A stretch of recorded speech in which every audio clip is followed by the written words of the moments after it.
ajaib. Dia Allah yang sanggup menolong kita. Haleluya.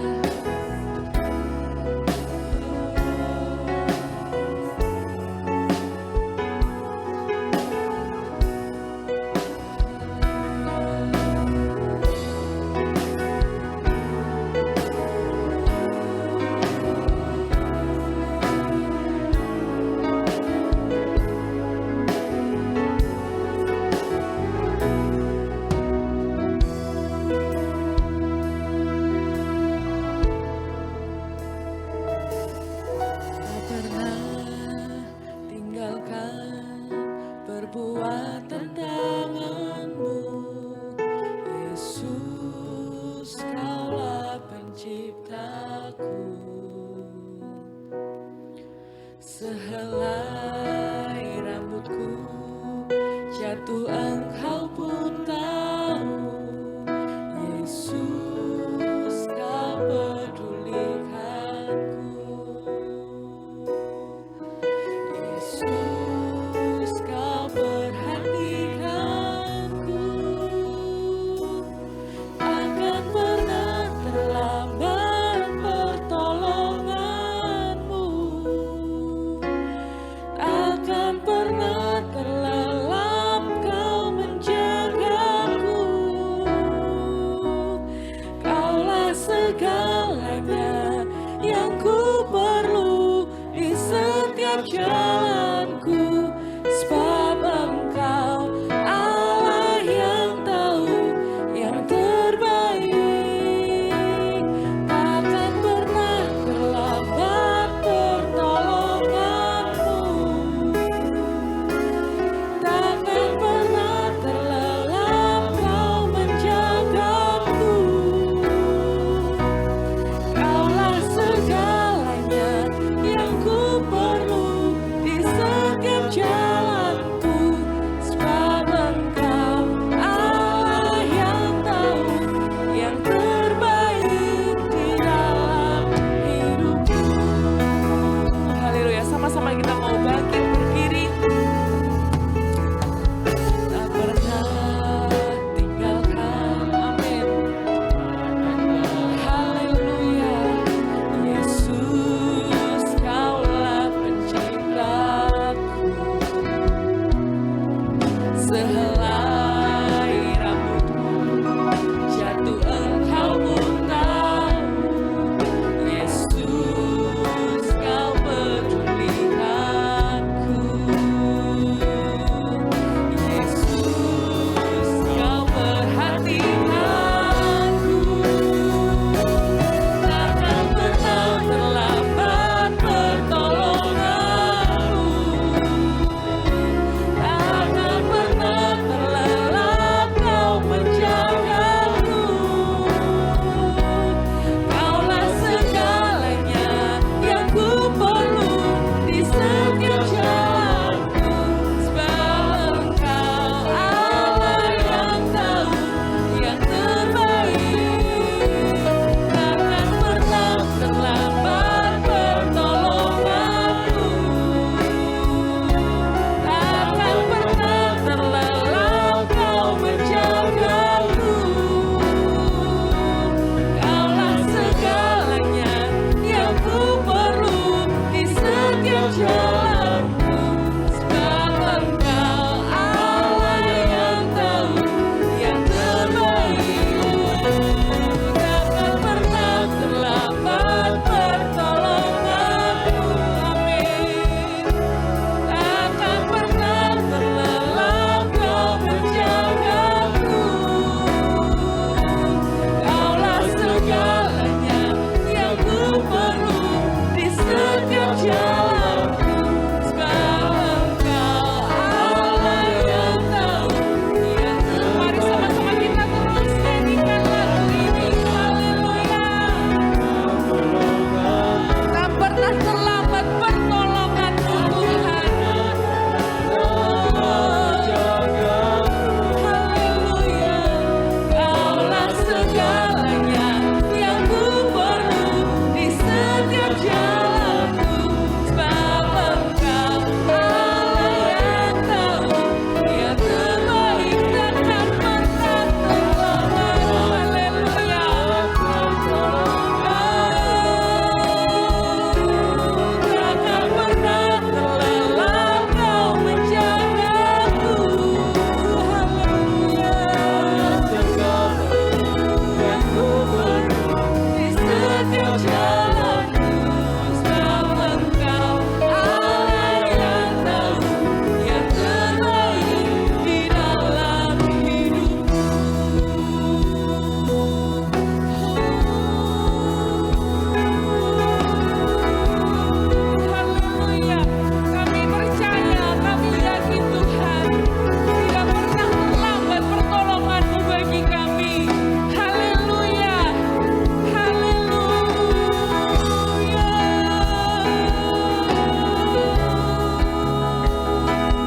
kami, bagi keluarga kami. Engkau Allah yang sanggup memulihkan, Engkau Allah yang sanggup memberkati. Terima kasih Tuhan, kami bersyukur kami ada di tempat ini.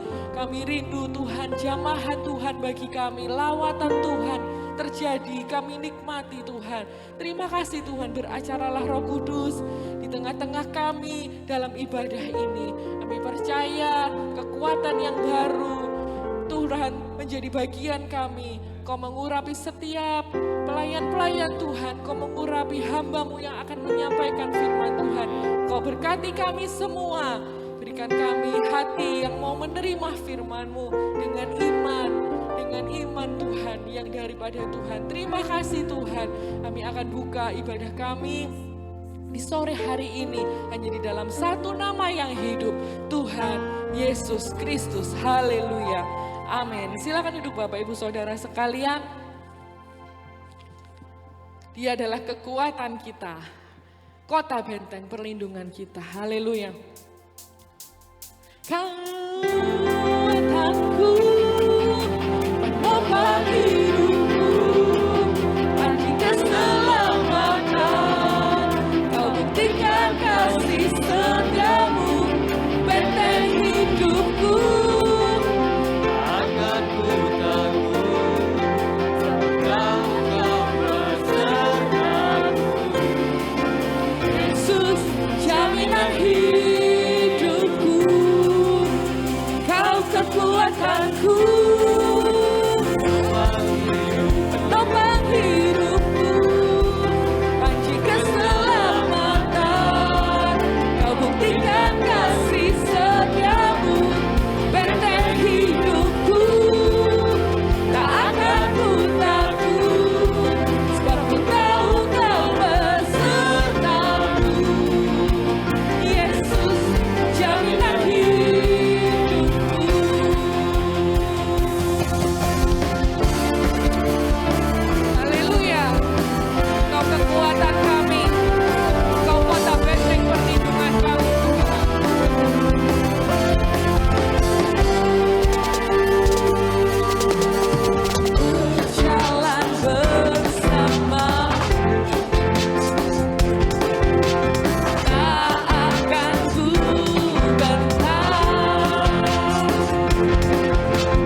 kita percaya ada kuasa dalam nama Tuhan Yesus itu.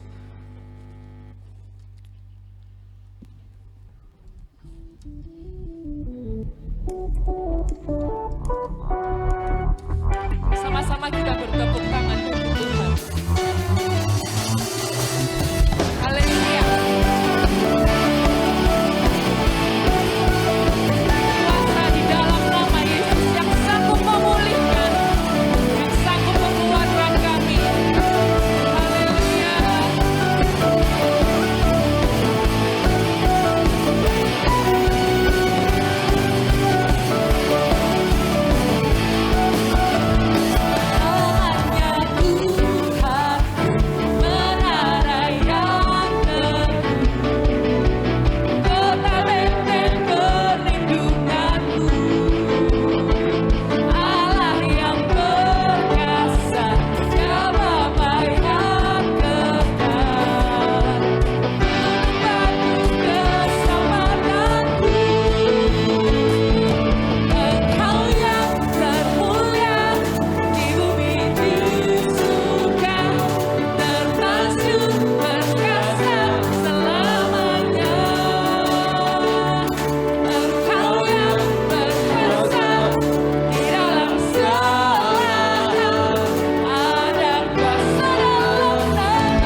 bersyukur memiliki, silakan duduk Bapak Ibu Saudara sekalian. Kita bersyukur memiliki Allah yang berkuasa. Nama di atas segala nama. Oleh sebab itu, hanya Yesus harapan kita. Di saat permasalahan, di saat badai dalam hidup kita mau taruh harapan kita hanya di dalam nama Yesus. Nama yang berkuasa, tangan yang kuat memegang hidup kita.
Terima kasih Tuhan.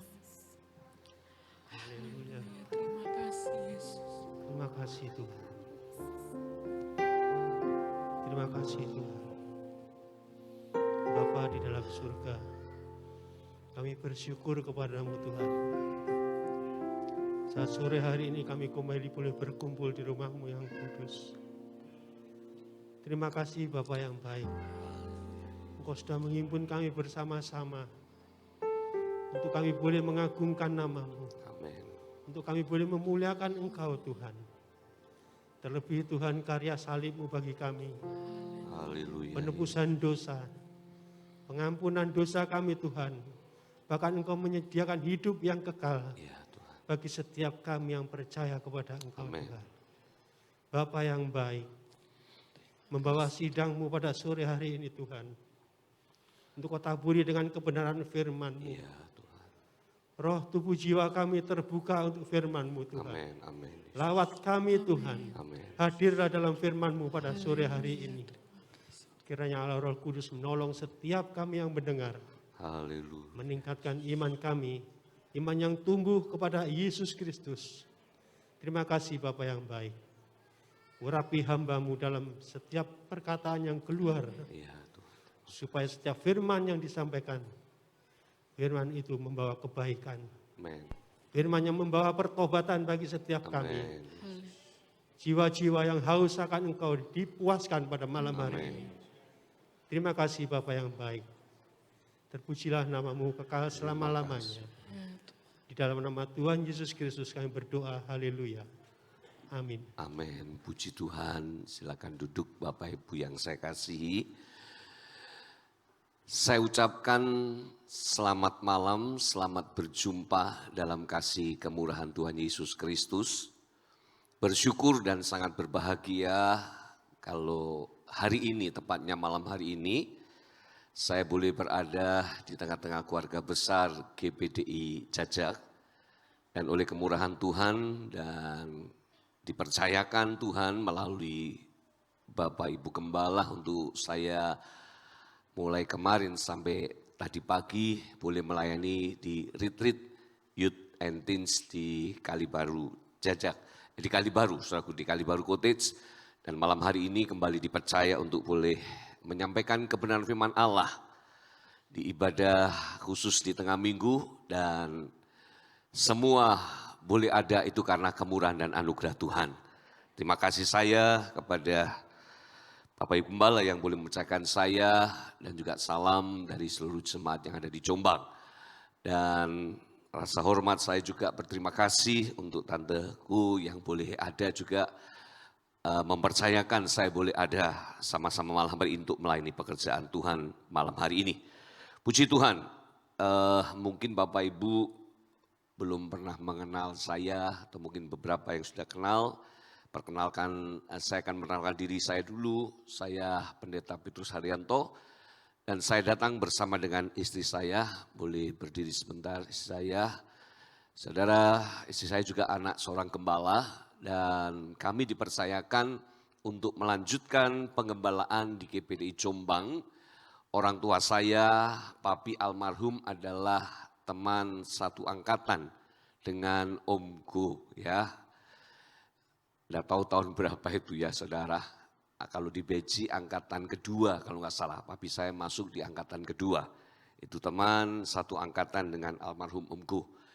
Dan Tuhan karuniakan kami 4 orang anak. 2 orang perempuan dan 2 orang laki-laki.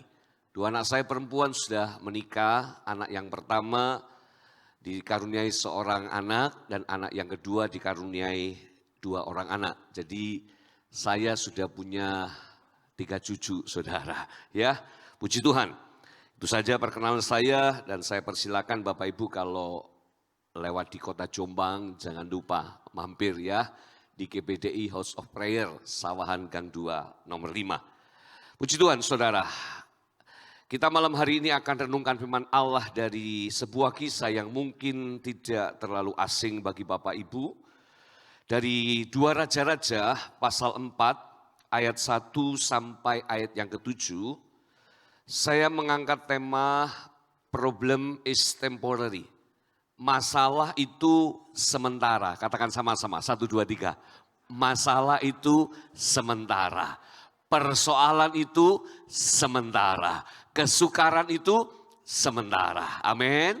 Yuk kita baca saudaraku dalam 2 Raja-Raja pasal 4 ayat 1 sampai ayat yang ke-7. Bila tidak keberatan kita membaca secara bergantian. Saya ayat 1, Bapak Ibu ayat 2. Dan nanti di ayat 7 kita membaca bersama-sama. Saya mulai dari ayat 1.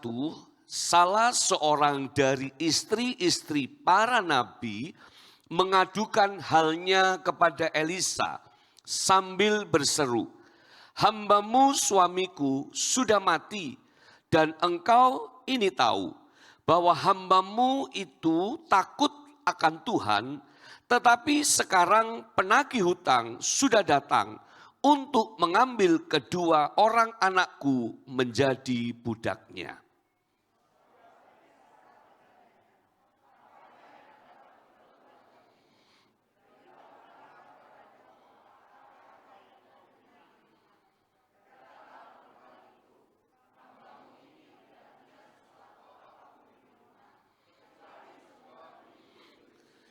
Lalu berkatalah Elisa, "Pergilah mintalah bejana-bejana dari luar, daripada segala tetanggamu, bejana-bejana kosong, tetapi jangan terlalu sedikit."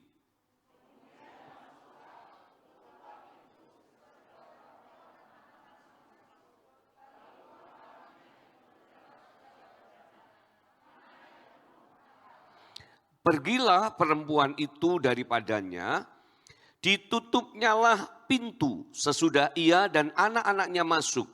Dan anak-anaknya mendekatkan bejana-bejana kepadanya, sedang ia terus menuang.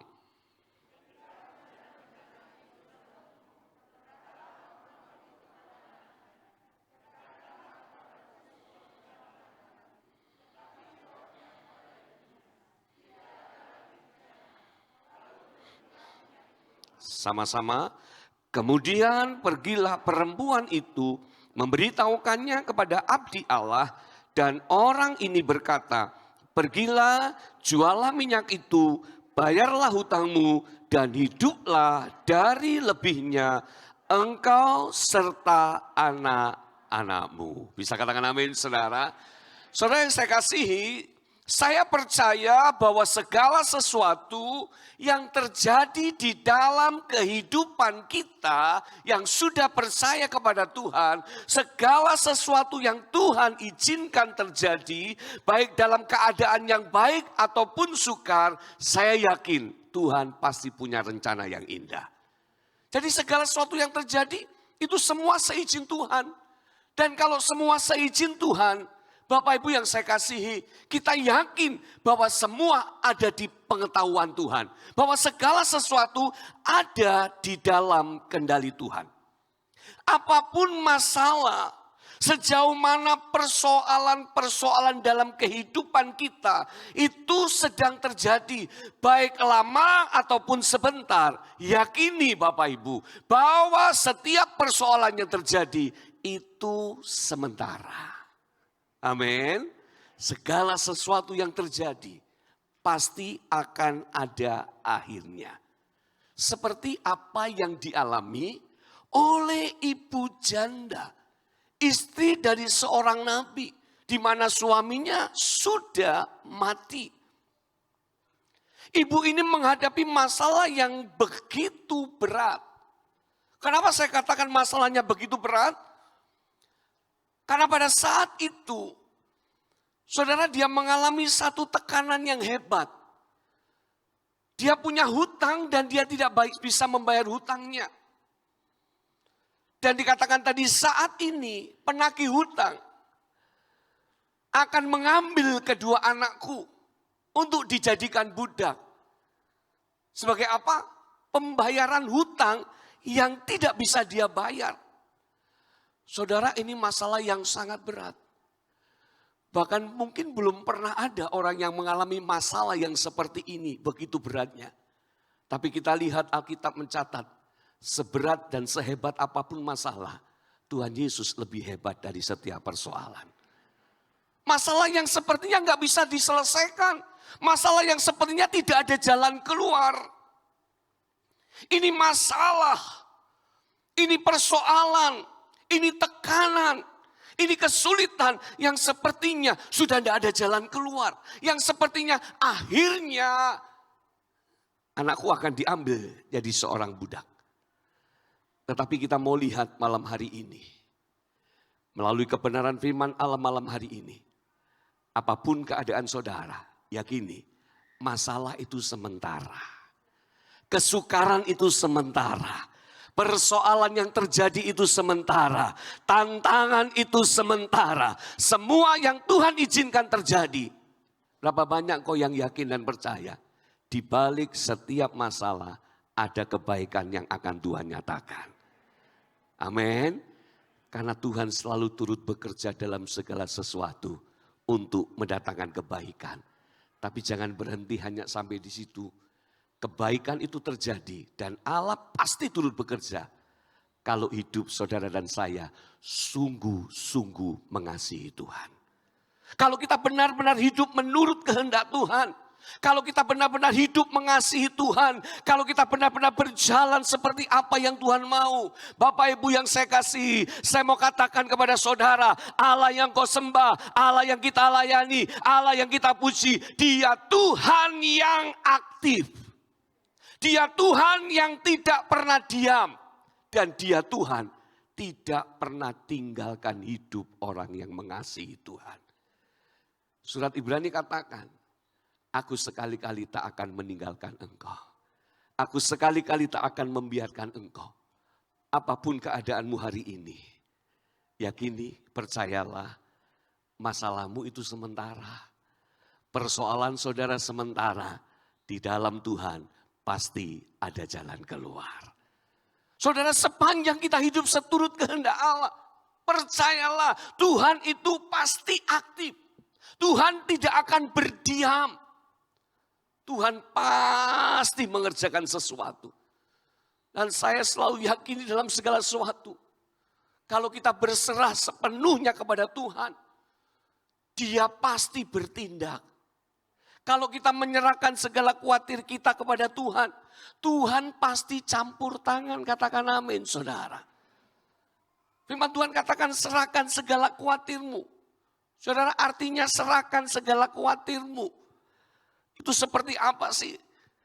Kadang orang berdoa karena kekhawatiran, ketakutan, kemudian berdoa, Tuhan tolong, aku menyerahkan seluruh masalahku ke dalam tangan-Mu. Aku percaya ada pertolongan di dalam-Mu. Amin dalam nama Tuhan Yesus. Tapi saya mikir saudara, hidupnya masih khawatir. Padahal ayat ini ketika dia berbicara serahkan khawatirmu, itu seperti orang yang melempar bola. Kalau bola dilempar, itu tidak berharap kembali. Itu loh yang Tuhan minta. Kalau kamu khawatir, serahkan Tuhan dan jangan digandoli saudara. Amin saudara. Dan percayalah ketika kita sungguh-sungguh menyerahkan dan percaya, Tuhan pasti akan bertindak. Tuhan pasti memelihara kehidupan kita. Inilah yang terjadi juga dalam kehidupan ibu janda dari seorang nabi yang sudah mati. Masalahnya begitu pelik. Duit enggak ada.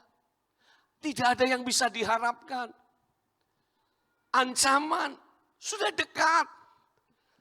Tinggal sedikit waktu lagi anaknya akan diambil untuk pembayaran hutang.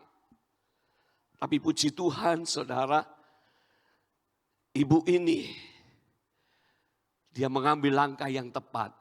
Dia datang kepada Nabi Elisa. Dia datang kepada hamba Tuhan.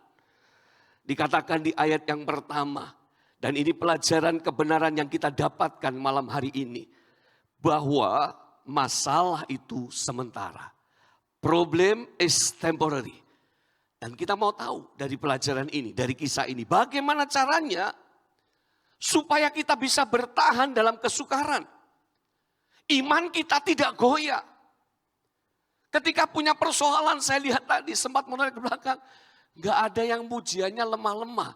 Semua memuji dengan sukacita. Saya percaya hadirat Allah ada di tempat ini. Tuhan bertata di atas pujian kita. Berikan tepuk tangan yang paling meriah buat Allah yang luar biasa.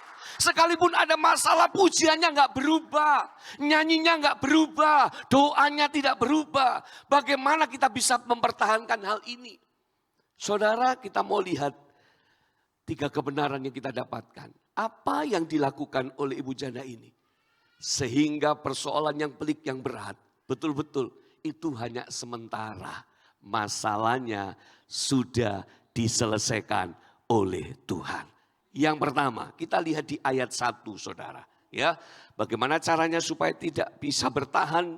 Ya, kita bisa bertahan dalam kesukaran, iman kita tidak goyah, pujian kita tidak berubah, semangat hidup kita tidak patah, tetap memiliki semangat. Yang pertama kita lihat di ayat 1, dikatakan di sana, ibu ini mengatakan ketika dia datang kepada Elisa, salah seorang dari istri-istri para nabi mengadukan halnya kepada Elisa sambil berseru, "Hambamu, suamiku sudah mati, dan engkau ini tahu bahwa hambamu itu takut akan Tuhan. Tetapi sekarang penagih hutang sudah datang untuk mengambil kedua orang anakku menjadi budaknya." Saudara, ibu ini mengatakan hambamu. Karena Elisa kenal betul dengan suaminya, hambamu, suamiku sudah mati. Dan engkau tahu, Tuhan Elisa, Om Elisa, engkau tahu bahwa hambamu, suamiku itu takut akan Tuhan. Saudara, saya lihat di sini yang pertama, apa yang ingin Tuhan sampaikan dari peristiwa ini.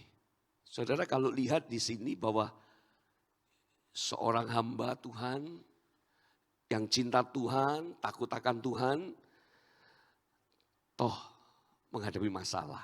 Artinya begini, kesukaran itu tidak pernah melihat status. Amin, saudara. Masalah itu tidak pernah pilih-pilih. Masalah itu tidak memandang status. Siapapun orangnya, saudara, tidak ada manusia yang hidup di dunia ini selama kakinya masih menginjak di bumi ini yang tidak punya masalah, nggak ada. Saya boleh tanya, ada nggak yang tidak punya masalah di sini? Enggak ada. Setiap kita siapapun juga, baik itu seorang hamba Tuhan, nabi, orang yang berpendidikan tinggi, orang yang memiliki jabatan tinggi, ataupun orang biasa, orang yang berpendidikan tinggi, ataupun yang belum mengenyam pendidikan tinggi, semuanya menghadapi masalah. Inilah kenyataan hidup, bahwa kesukaran itu tidak melihat status. Siapapun orangnya, selama kita hidup di dunia ini, kita hadapi masalah. Kita menghadapi yang namanya kesukaran. Kita bisa bertemu yang namanya kesulitan. Kita bisa berjumpa dengan yang namanya pergumulan. Dan yang kita baca, pesan firman Allah, apa yang terjadi dengan ibu janda ini? Ibu ini mengalami persoalan yang sangat berat. Dan tadi saya katakan, kalau saya baca, saya renungkan, berat sekali masalahnya. Ya, bahkan tadi saya katakan tidak ada orang yang mungkin pernah hadapi masalah yang sesulit ini. Ini masalahnya, ancaman anaknya akan diambil, saudara. Waduh, apalagi seorang ibu. Anak sakit aja sudah, bukan hanya galau, saudara. Ya, ketika anaknya hadapi masalah, seringkali ibu katakan apa? Lebih baik mama yang sakit daripada kamu. Betul ya ibu ya? Nah ini saudara sekarang sedang hadapi ancaman. Anaknya akan diambil untuk pembayaran hutang. Dia nggak bisa bayar hutang. Dia mau cari pengharapannya kemana. Nah, di sini kita lihat saudara. Dia menjelaskan siapa dia. Ya seorang istri dari seorang nabi. Hambamu yang takut akan Tuhan. Yang setia. Masalah juga terjadi. Bapak Ibu yang saya kasihi, kita perlu mengerti akan hal ini. Kita perlu tahu akan hal ini, kebenaran ini. Supaya apa? Sebagai orang yang percaya, sekalipun saudara iring Tuhan, saudara setia sama Tuhan, kita tidak bisa menghindari masalah. Tapi saudara bisa mengatasi masalah karena Yesus berjalan bersama dengan saudara. Ketika hadapi masalah jangan kecewa. Ada banyak orang tidak mengerti akan hal ini. Seolah-olah kalau sudah ikut Tuhan, kalau sudah melayani Tuhan, kalau sudah mengembalikan milik Tuhan, kalau sudah lakukan ini dan itu, hidupku tidak akan ada masalah. Siapa yang bilang seperti itu? Firman Allah tidak pernah janjikan seperti itu. Tapi janji Tuhan bagi kehidupan orang yang percaya. Jangan takut, aku akan menyertai engkau. Aku akan memegang dengan tangan kananku untuk membawa engkau dari kemenangan kepada kemenangan. Amin saudara. Yang namanya kemenangan. Saudara bisa merasakan kemenangan. Saudara bisa tahu artinya menang. Itu setelah saudara menghadapi tantangan.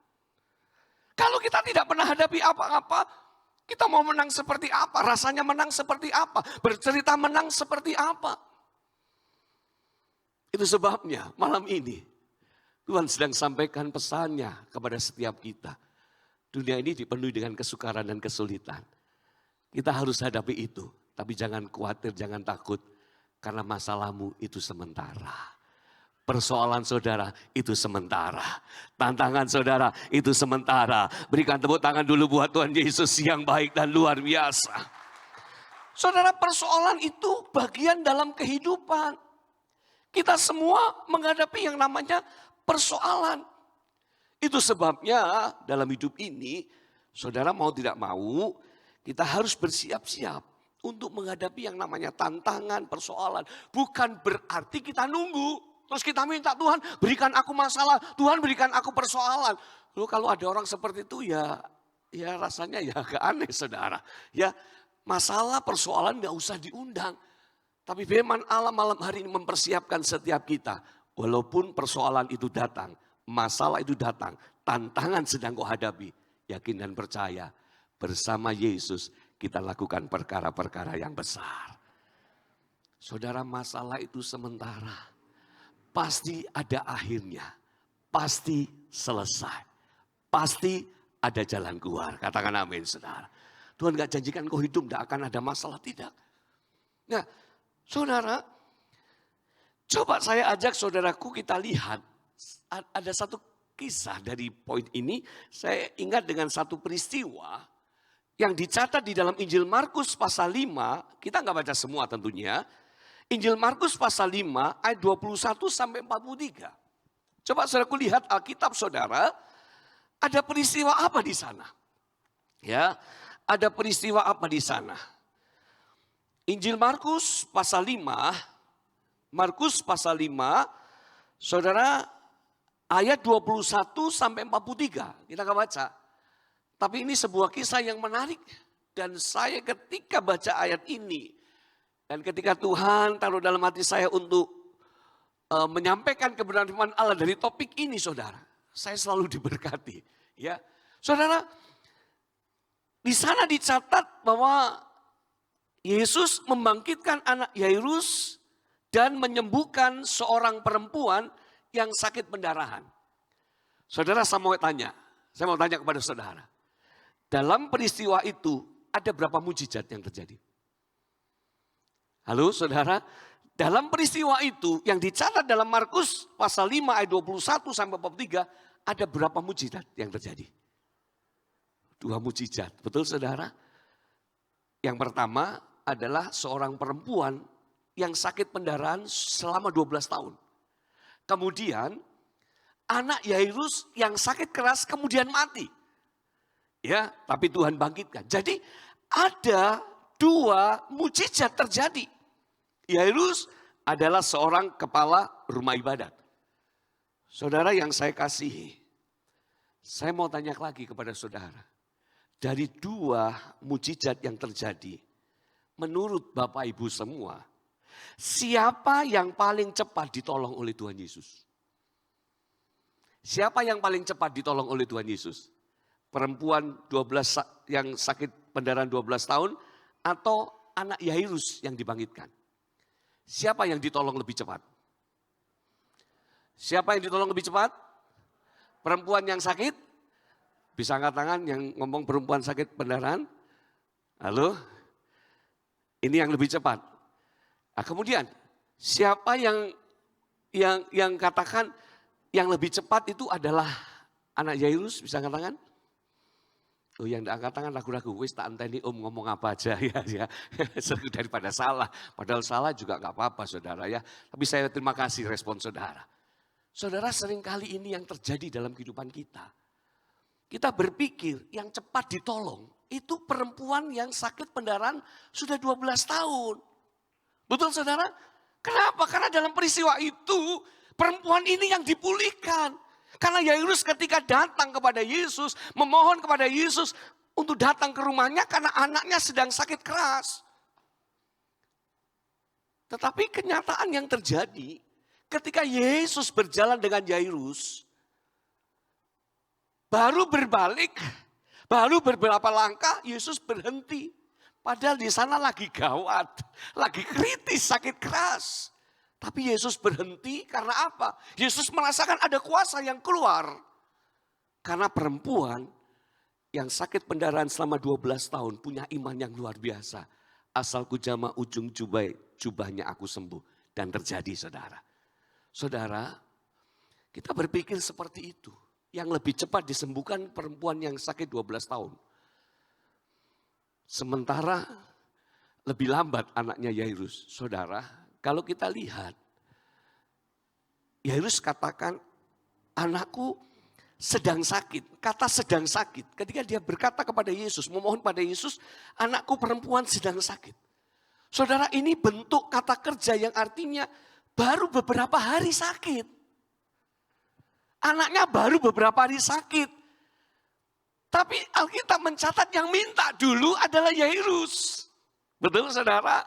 Tapi kenyataan yang sembuh dulu, mujizat terjadi pada kehidupan wanita yang 12 tahun sakit pendarahan. Saudara, saya mau katakan kepada saudara, yang lebih cepat disembuhkan sesungguhnya adalah anak Yairus. Karena baru saja sakit. Kita nggak tahu berapa lama perempuan yang sakit pendarahan ini sudah berdoa, dia menanti bisa berjumpa dengan Yesus. 12 tahun saudara. Itu seringkali yang terjadi dalam kehidupan kita. Ketika kita alami masalah, kita alami problem. Kita dengar orang bersaksi, puji Tuhan saudara. Saya berdoa ya beberapa waktu, beberapa saat, ya beberapa minggu yang lalu. Saya punya pergumulan dan puji Tuhan minggu ini Tuhan sudah jawab. Sementara yang dibawa dengan kesaksian, cek enak ya, cek cepet ya ditolong oleh Tuhan. Saya punya pergumulan, saya punya masalah. Mungkin kepingin punya anak gitu saudara. Oh puji Tuhan. Beberapa minggu yang lalu saya tes, Tuhan percayakan saya sedang mengandung anak yang dibawa. Aduh enak ya, cek cepet ya, berdoa minta Tuhan sudah jawab. Saudara kita tidak tahu. Dia sudah bergumul berapa lama. Bapak Ibu yang saya kasihi. Mari kita belajar melihat seperti apa yang Tuhan lihat. Katakan amin saudara. Sepertinya perempuan ini lebih cepat padahal dia sudah bergumul lama. 12 tahun menunggu. Sementara yang minta dulu adalah Yairus. Saudara, waktu Tuhan adalah waktu yang terbaik buat kita. Yang jelas, cepat atau lambat, masalahmu itu sementara. Pasti ada pertolongan dari Tuhan. Kita tidak boleh iri. Mendengar orang saksi, enak ya doanya cepat dijawab. Kita nggak tahu. Mereka sudah minta berapa lama, mereka sudah bergumul berapa lama. Yang penting buat saudara dan saya, apapun yang kau hadapi jangan pernah kecewa sama Tuhan. Tuhan tidak pernah salah atas hidup saudara. Kesukaran itu tidak memandang status. Tapi yang jelas ketika engkau percaya mau hidup seturut kehendak Tuhan. Walaupun harus menunggu 12 tahun, masalahmu itu pasti selesai. Kalaupun kau sudah ditolong dengan waktu yang cepat, belajar untuk selalu mengucap syukur kepada Tuhan. Ini seringkali cara pandang kita yang salah. Sepertinya yang cepat ditolong adalah wanita ini. Padahal dia 12 tahun pergumulannya. Sudah lama dia berdoa. Sudah lama dia menanti.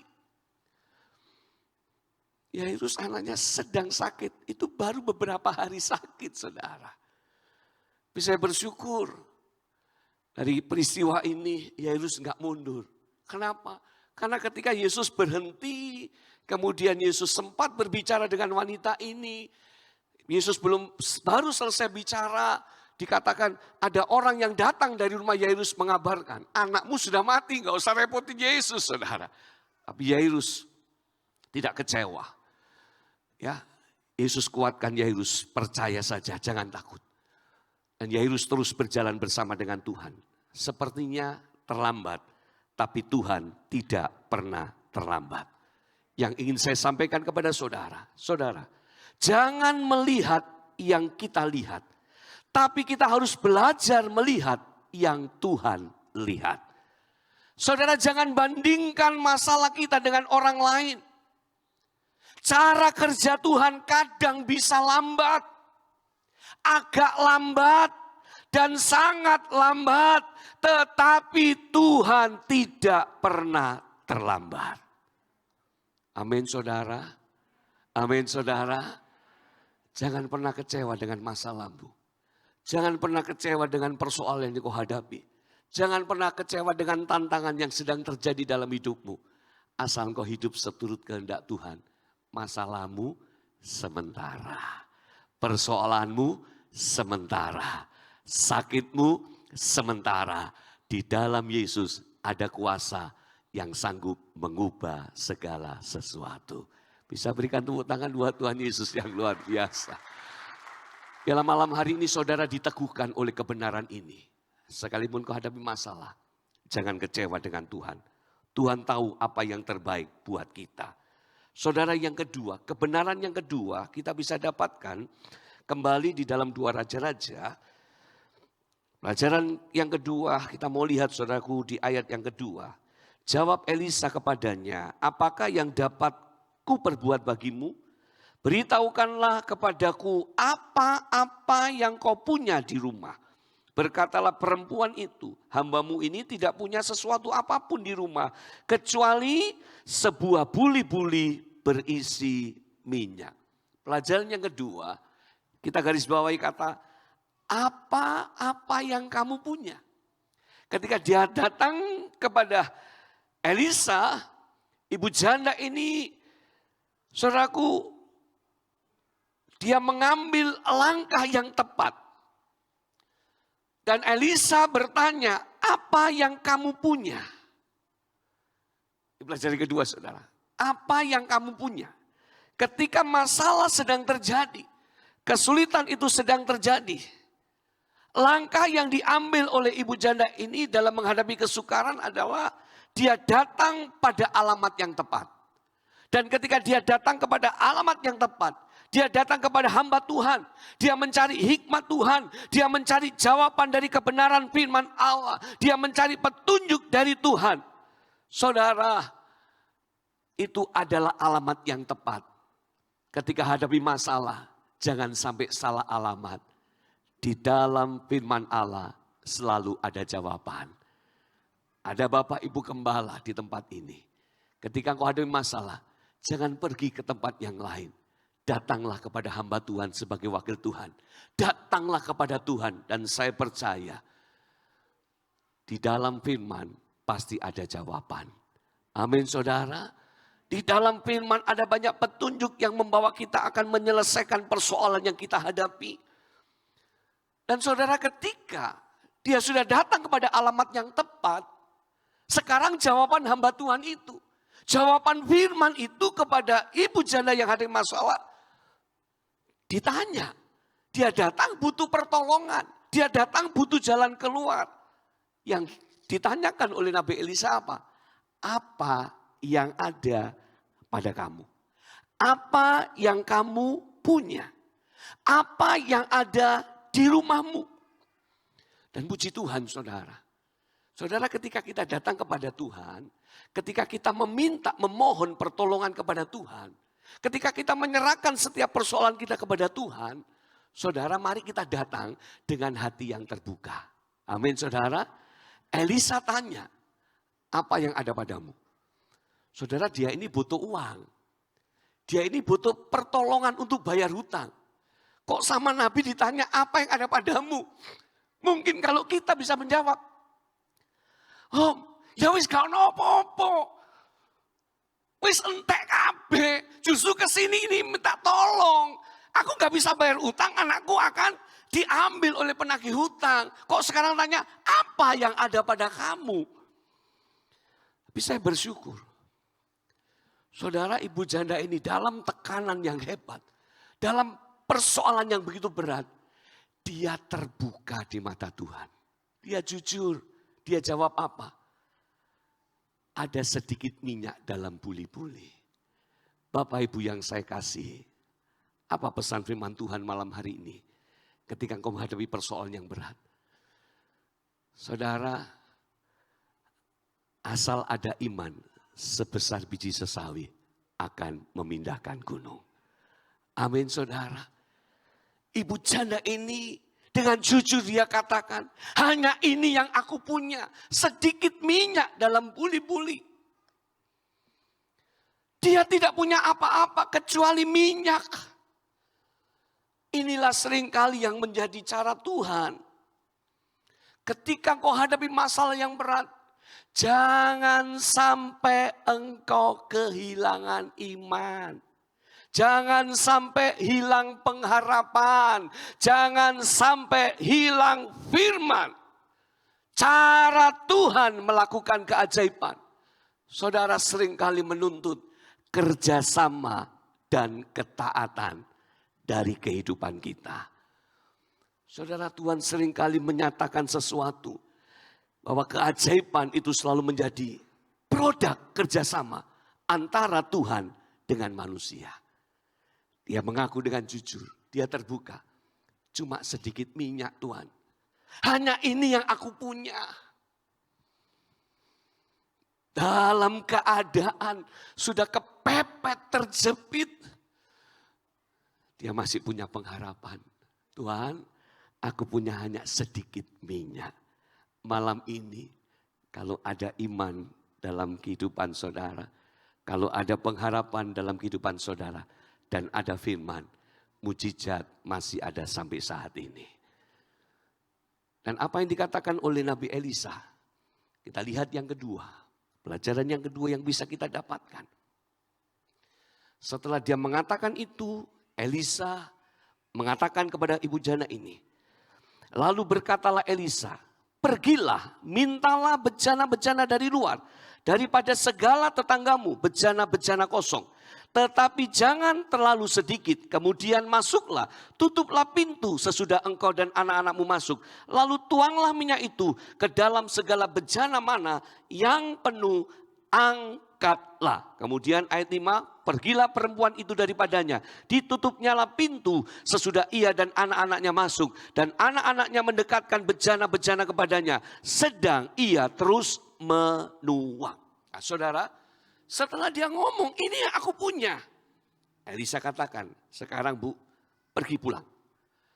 Cari ke tetanggamu, botol-botol kosong, bejana-bejana kosong. Dan apa pesan firman Allah melalui Nabi Elisa? Jangan terlalu sedikit. Kumpulkan yang sebanyak-banyaknya. Saudara, secara manusia, om ini karepe apa? Aku butuh duit. Ya, sekarang aku ngomong cuma sedikit minyak, tapi disuruh nyari botol. Apa dikon ngerombeng bae ambek omong jadi ya. Ya, botol-botol bekas. Apa disuruh ngerombeng jual bayar utang. Aduh, kalau barang bekas cuman berapa mana bisa bayar utang. Tapi dia tidak berbantah. Ibu ini enggak ngomel, enggak bersungut-sungut. Dia taat. Iman dan ketaatan itu tidak bisa dipisahkan, saudara. Ketika sudah datang tanya, minta petunjuk. Nah, Tuhan sudah ngomong. Sekarang pulang, cari bejana, kumpulkan sebanyak-banyaknya. Setelah itu tuang minyak itu. Satu persatu botol itu isi penuh. Yang sudah penuh angkat. Sudah penuh angkat. Dan ibu janda ini dikatakan ayat 5. Pergilah ia. Dia nggak bantah, dia pergi. Saudara, iman yang disertai dengan ketaatan itu besar kuasanya. Kalau sudah dengar firman, jangan cuma aminkan saudara. Lakukan, kuasa firman itu pasti terjadi. Kadang tidak masuk akal, kadang berat, kadang sulit. Mana mungkin, apa maksudnya? Tapi dia kerjakan, dia lakukan. Saudara bisa bayangkan, ketika satu botol kosong, dia mulai angkat. Dia mulai tuang. Padahal ini kan cuma satu botol kecil, dituang. Kucuk. Mulai diisi, penuh. Loh, ini gak habis, ambil lagi yang kosong. Saudara bisa bayangkan itu.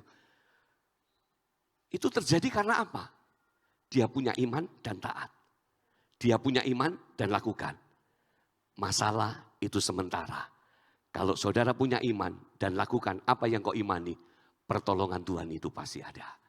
Sampai akhirnya semua botol itu terisi penuh. Dan ibu ini katakan kepada anaknya, ayo lagi, entek ma, wes habis saudara. Ya katanya, sudah habis ma, berhenti juga mujizat itu. Saudara yang saya kasih, apa yang saya dapatkan di sini?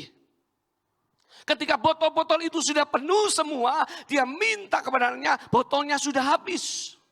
Saudara, mujizat itu bukan hanya Tuhan yang menentukan. Tapi sejauh mana pikiran kita percaya, Tuhan sanggup melakukan seperti apa yang kita imani. Amin. Yang menghentikan mujizat itu bukan Tuhan. Yang menghentikan mujizat bukan Tuhan. Tapi karena botol-botol itu sudah habis.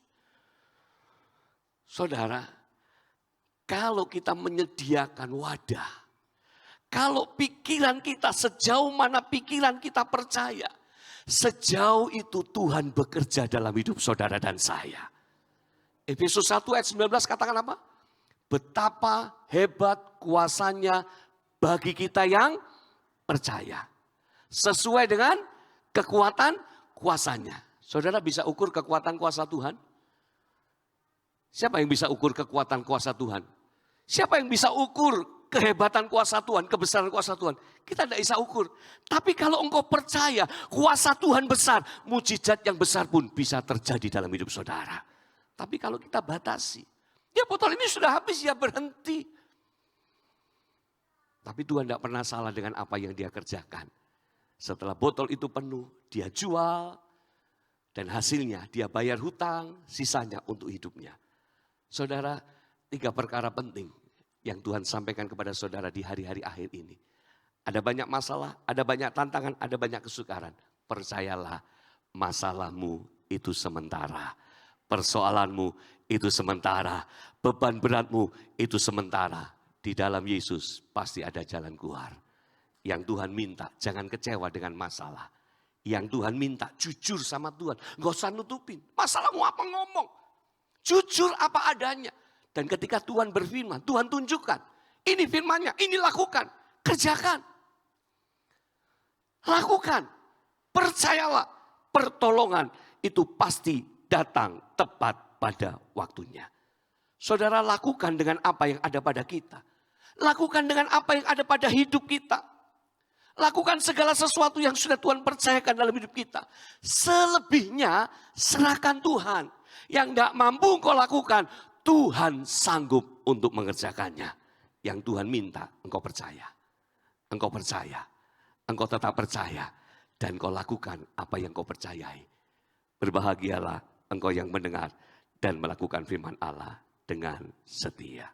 Percayalah saudara, bahwa masalah itu hanyalah sementara. Saya mau ajak saudara untuk naikkan syukur kepada Tuhan. Dalam segala keadaan, dalam keadaan apapun, kita mau belajar mengucap syukur kepada Tuhan. Haleluya.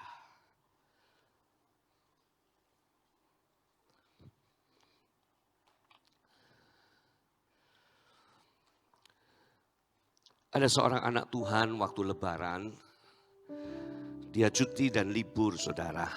Dan dia pulang, suami istri dan anak-anaknya. Dia pulang, suaminya ini asal Madiun, pulang ke Madiun.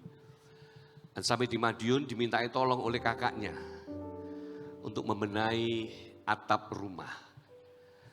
Ketika dia mengerjakan atap rumah ini, saudara, tiba-tiba dia pusing dan lemas. Dia berhenti dari pekerjaan itu, kemudian dia turun. Ternyata dia kena serangan stroke, saudara. Oleh kakak-kakaknya, keluarga yang dari Madiun katakan kamu harus pijat ini dan sebagainya. Tapi sang istri hanya mendengar. Tapi ketika melihat suaminya keadaan seperti itu, dia hanya berdoa. Berdoa minta hikmat dari Tuhan. Apa yang harus dilakukan? Setelah mereka semuanya mengatakan itu, suami istri ini kemudian sepakat. Istri katakan, Pak, kita ambil keputusan harus ke rumah sakit. Kemudian dibawa ke rumah sakit di RSUD Madiun. Ya puji Tuhan, RSUD Madiun itu rumah sakit provinsi dengan alat yang cukup lengkap. Diperiksalah di sana, ternyata dia kena stroke, saudara. Dan hanya kurang beberapa mili saja, saudara tidak tahu di otak ini pusat itu bisa mengancam dia akan alami kelumpuhan. Ya. Diperiksa dan akhirnya dia harus dirawat. Dan yang menjadi kesaksian dan berkat buat kami. Ketika saya sudah dengar kabar itu, setiap pagi saya selalu ajak doa, sekalipun melalui HP, ya. Saya ajak doa dan selalu katakan, dan ini memang saya selalu dengungkan ke jemaat selama mulai pandemi. Saya selalu katakan kepada jemaat, dan katakan kepada dirimu, aku sehat, aku kuat, aku diberkati Tuhan. Setiap pagi setelah doa, kita katakan sama-sama itu. Dan dia terus katakan itu. Dan saudara, istrinya bersaksi. Dokter sudah observasi dan dokter katakan, ini paling cepat 3 bulan. Dan biasanya sampai 6 bulan baru pemulihan secara total. Tapi si istri ini setiap hari doa. Dia doa. Dan dia ngomong sama ibunya. Ya, ibunya ada di Jombang di Blimbing. Ketika telepon, Bu, ketika aku hadapi masalah ini, semua firman yang disampaikan sama Om Petrus itu keluar semua. Jadi dia diingatkan oleh firman yang jadi rema. Dan dia imani. Dan dia saksikan, saudara. Dari hari pertama sampai hari ke-12, progresnya itu hari kedua lebih baik, ketiga lebih baik, keempat lebih baik, sampai ke-12 sembuh sempurna. Segala kemuliaan hanya bagi Tuhan. Dia imani, dia katakan, dia lakukan. Mujizat masih ada sampai saat ini. Saudara, seberat apapun masalah itu sementara. Ayo naikkan syukur kepada Tuhan.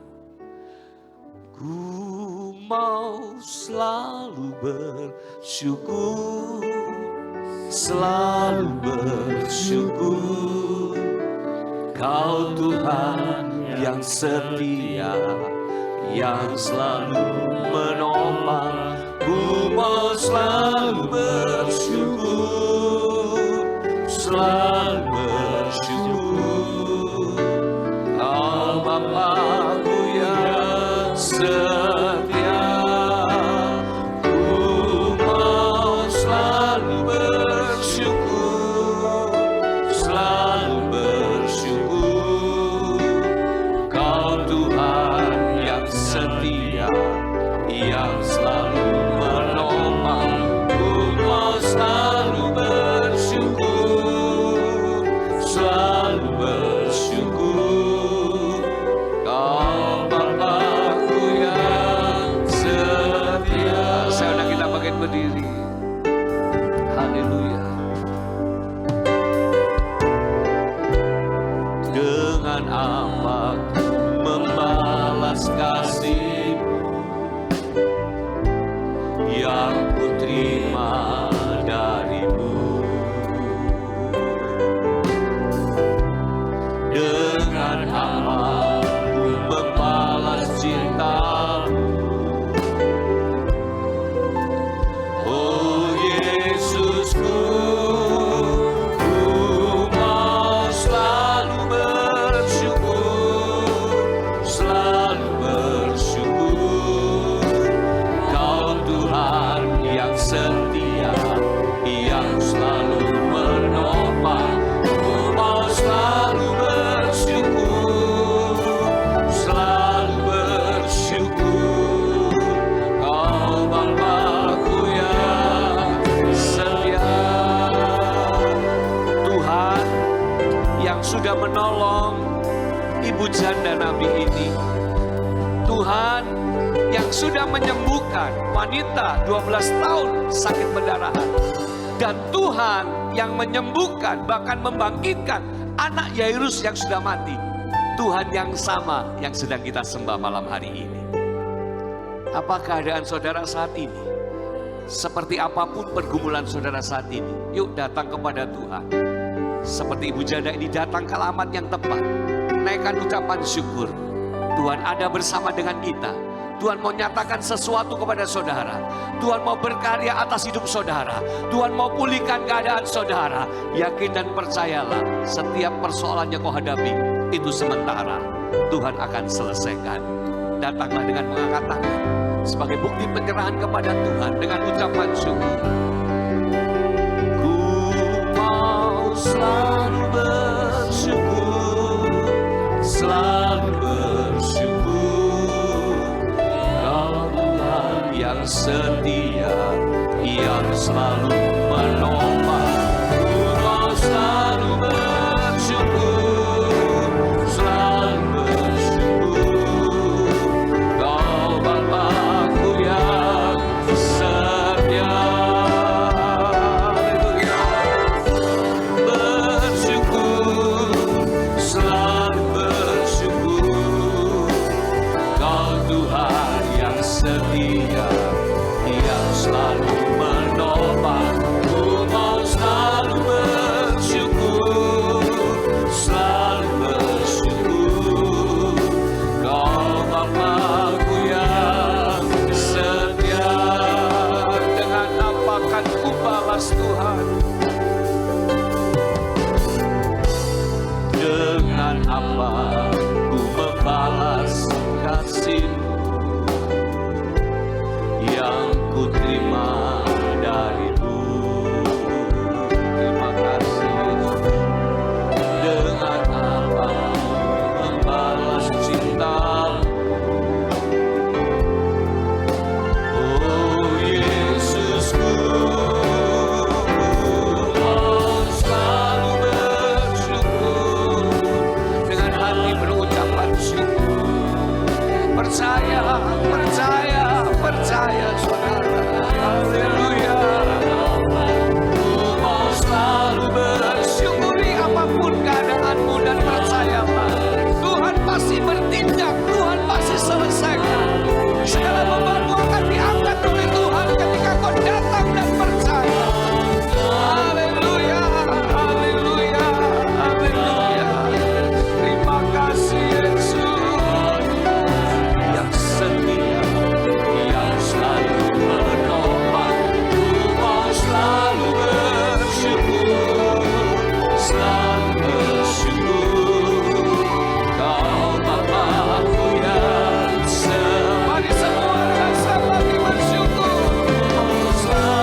sesuatu indah pada waktunya. Tuhan tak pernah terlambat. Tuhan punya cara yang tepat. Tuhan punya waktu yang tepat. Ku percaya Tuhan, haleluya. Datanglah dengan iman dan percaya. Masih ada pengharapan di dalam Tuhan. Tetap ada pengharapan di dalam Tuhan. Di dalam Yesus selalu ada pertolongan. Bersama Tuhan selalu ada jalan keluar. Selalu tersedia kemenangan bagi orang yang percaya. Terima kasih Yesus.